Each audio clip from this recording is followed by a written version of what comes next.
After Arsenal won the North London derby on Wednesday, the attention is now to the transfer window, with Arsenal needing a forward. Now, with a lot of reports coming out over the last few days, it is quite clear Arsenal are cooking up something to hopefully push them towards glory this year. In this video, we're going to go through what is real and what is probably not real, and what could potentially happen with just 2 weeks left of the window. So let's get into it. Now, we don't need to go on about how many times Arsenal definitely need a forward. After Gabriel Jesus picked up an ACL injury, Arsenal now only have 4 fit attackers in the front 3 positions, and any given moment with the amount they are playing, they could drop down. And I think the most damning point that is to be made is that Kieran Tierney came on in left wing in the North London derby because of the options that we currently have. Now, it is quite clear that Arsenal are definitely trying to push through with some business. We've seen interviews of Mikel Arteta and Declan Rice now come out, which is definitely uncharacteristic, that we need attacking reinforcements and we need them sooner rather than later. Now, it seems like the board and Arsenal are trying to make this happen now, with the thought of Arsenal not panicking and trying to move forward striker signings from the summer. There has been many rumours going around. Now, a lot of them have started with a lot of people who are ITKs or people who know stuff about Arsenal supposedly doing a lot of cryptic messages about the potential of a player joining. Now, this was finally proved right for them, as it was reported yesterday that Benjamin Sesko is on Arsenal's list, and Arsenal are currently talking about a loan with an option or obligation to buy, but Leipzig would rather want the transfer of the player. Now, as you all know, I am a massive fan of Benjamin Sesko. I spoke about him in the summer in a video I did when it looked like he was going to sign for us, and he is probably my #1 target for the striker position that isn't called Alexander Isak, who I don't think is gettable right now. This got a lot of people very excited. A lot of people were also very annoyed about this transfer. It depends how you look at it, because he is 21 and he is very raw, but I do think he can bring a lot to Arsenal. However, this video is not about Benjamin Sesko as a player, because just a few hours later after that rumour had emerged, Fabrizio Romano and David Ornstein, the two probably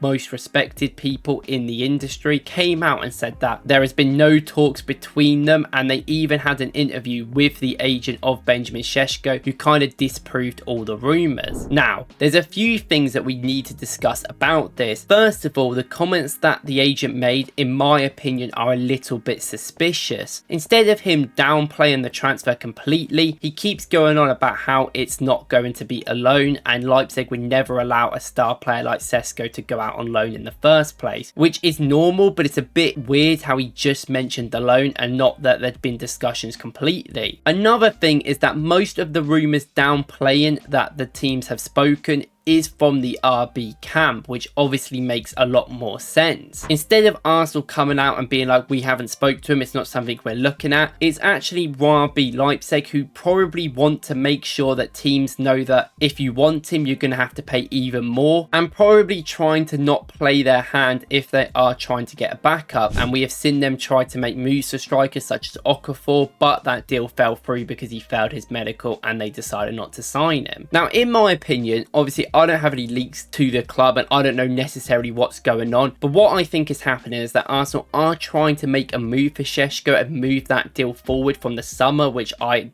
said multiple times that I think could happen, because I do think out of all the strikers on the market, he's probably the most gettable right now. Now, we've spoken about Leipzig being out of basically everything and fighting for Champions League football, and while that is still obviously a big thing, it maybe is a bit different for fighting for titles for Arsenal right now. Now, I don't know if this means that the deal will happen, because I do think Leipzig will obviously want to keep him and will charge a massive fee. I don't know how willing Arsenal are to get this guy. I don't know how willing Arsenal are to spend that amount of money on him, but in my opinion, anywhere around the Omar Marmoush deal should be sort of where we look at. Now, why I say that is because Omar Marmoush, I think, joined for about 59 mil up front for Man City, but it's going to be add-ons for around 80 million euros, it looks like. And of course, Omar Marmoush has a lot better output. He's probably a lot more well-rounded than Sesko and has been a lot better, but he is obviously a lot older and is a completely different player. Now, why I think that deal is actually quite a good benchmark is because Frankfurt are actually in the same position as Leipzig. They're one place above them in the league, 3 points ahead. ahead. They are out of the cup and Leipzig is still in it, but there's only like 3 games in that cup, so we'll have to see. And they're in the Europa League fighting. They're currently 5th in the placements, while Leipzig are out of the Champions League already. And also another thing is that Omar Marmoush is the clear outstanding performer in the attack for Frankfurt. Now they have good players. They have Ezekiel, who I really like as well, but he is their main man. He is the Mohamed Salah of Frankfurt. Sesko is in a different position. He's never really been that main man for Leipzig. He's obviously very young. He didn't even play for the start of last season. It's only been the last year he's actually really been playing for them. And although this season I think he is their top goal scorer in the league, they have so many other facets of players that are very good there. I mean, they have Nusa there, they have Xavi Simons, and of course they have a Penta who scored over 20 goals last season up front next to him. Now that doesn't mean Sesko is not an important player to their team. He obviously is. He sits up there. He's played nearly every game recently, but they have looked at buying other strikers such as Okafor, which we spoke about, and they still have people like Andre Silva there, even though I don't think he's that great. So they definitely have options, and they definitely have a reason to probably get rid of him if the fee is too good. I think if you look at around 60 to 70 mil, they have gentlemen's agreements anyway with the player and the club of what they can accept, and surely nothing around that deal is going to be declined. I think you can push for it, but they are going to publicly say that you can't. That makes sense. I also think this comes down to your position, if you think it's possible, of how gettable you think players are. Now I sort of sit on the boat where I think any player is probably gettable depending on the fee, but you have to pay so much money for a lot of the players to actually be viable. And I do think situations every 6 months could change that, a bit like the creature Kvaratskhelia going to PSG. Now the reason why I say that is because this is actually a bit of a look to the Isak situation. I'm not someone that ever really thinks Isak is that gettable, because they're going to want 150 million around that sort of fee and they can demand that, but he isn't signed a new deal just yet. He's only got a few years, I think 2.5 years left on his deal, which could get a bit iffy if he doesn't sign in the next 6 to 8 months. But it also depends on the situation. Now I don't think Isak is gettable right now, but in the future, if Newcastle aren't continually getting Champions League football, or in another sense fighting for the league titles, if a team puts 100 mil or 120 mil on the fee and Newcastle accept it, because that is a ridiculous amount of money that they could get for PSR, surely Isak would try and force a move anyway to go to a bigger team. Surely he doesn't want to spend his whole career at a team that could win a few cups but are not really going to compete for the big trophies that you want when you are good enough. And I do think when Isak is a very specific situation here, you can look at this logic with any player around Europe. A lot of teams aren't going to want to sell their best player, but sometimes back in the day that was the most that they can do. A certain amount of money is so much for these teams that they don't care. Now the issue with the Premier League is that all of these teams have so much now. They spend so much money. They're big commercial teams, so even getting players off Southampton is apparently costing around 40 mil. But when I look at people like Antoine Semenyo or Mbeumo, surely that they would see, if they're getting linked to teams like Liverpool and Arsenal who are fighting for the Premier League title, as much as how good Bournemouth are doing now or Brentford have done in the past, they're never going to reach that level, and eventually you've got to inspire to get better, especially when some of these players can be easily starters for teams better than them. So I do think there's definitely some way that Arsenal could make a deal possible. It just depends how much you're willing to spend and how much we really want him. But I do believe personally that Vlahovic is probably the backup in this situation as a loan, because of the situation around Juventus not really liking him, and I did a video about him as well if you want to see that. Now that's not the only transfer news that has been quite reliable. Hand of Ozil, one of the most reliable sources around the Arsenal scene, did a tweet around the same time yesterday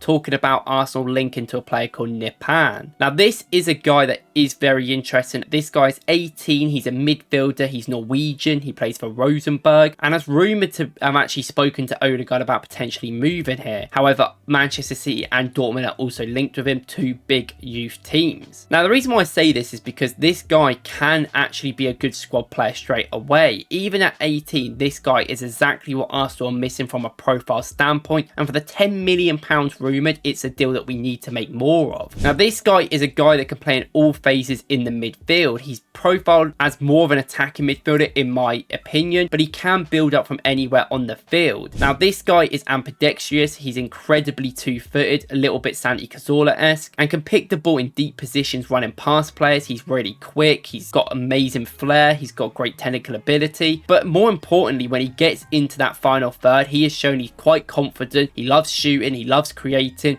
and is very efficient around the edge of the box, which I think is something we are missing a little bit with Odegaard Odegaard's performances. But the fact he can play with both feet allows him to play in that left half channel, and I think that could help us. And the biggest reason why I love him is because that he loves picking the ball up into the half channel, turning and running into space, which is exactly what Arsenal are missing in that left hand side. Now we've got Rice who can carry the ball, we've got Skelly who inverts and does that as well, but it's not reliable. They're not in that position doing it all the time. The only real left centre mid that we have are Rice, who box crushes and does that sort of side to it, and Marino, who hasn't even played that much recently but does the same sort of thing. If we have a sort of actual creator in the attack, I do think that allows Odegaard to be his 8 role, which is better for him, a little bit deeper, and he can do them crosses, he can help create down that left side. That might actually help us a little bit more than always having a box crusher. It just gives us different options, and for this guy's potential, which is huge, and his age at only 18 for £10 million, I think it's something that we really need to force through this window. Now if we do have rumours that are a little bit more likely that we're going to sign him over the other teams, then I will make a full video about him, because I think he's a very interesting prospect for the team. But it is nice to know that I can consider Arsenal doing actual transfer business, because they haven't downplayed anything. They've been quite open recently about we need players, which a lot of people are going to say loosens our hands a little bit, and maybe it does, but I'd rather us be open and do business in secret than the other way around. So I think that's very important. What I will say is that I don't think this window is over by any means. I think Arsenal will make a signing, maybe 2, we'll hope, but obviously that is just optimistic thinking. But I just personally can't see Arsenal living with the 4 attackers we have. I know Waneri comes back next week. Anyway, let me know what you guys think in the comments. Do you think the Sesko deal will happen? What is your perspective of it? I think it potentially could still, but it's going to take a lot of work, and maybe just Vlahovic is the easier option right now. And who else would you actually want to see Arsenal going for this winter? Thank you guys for watching. See you in the next one.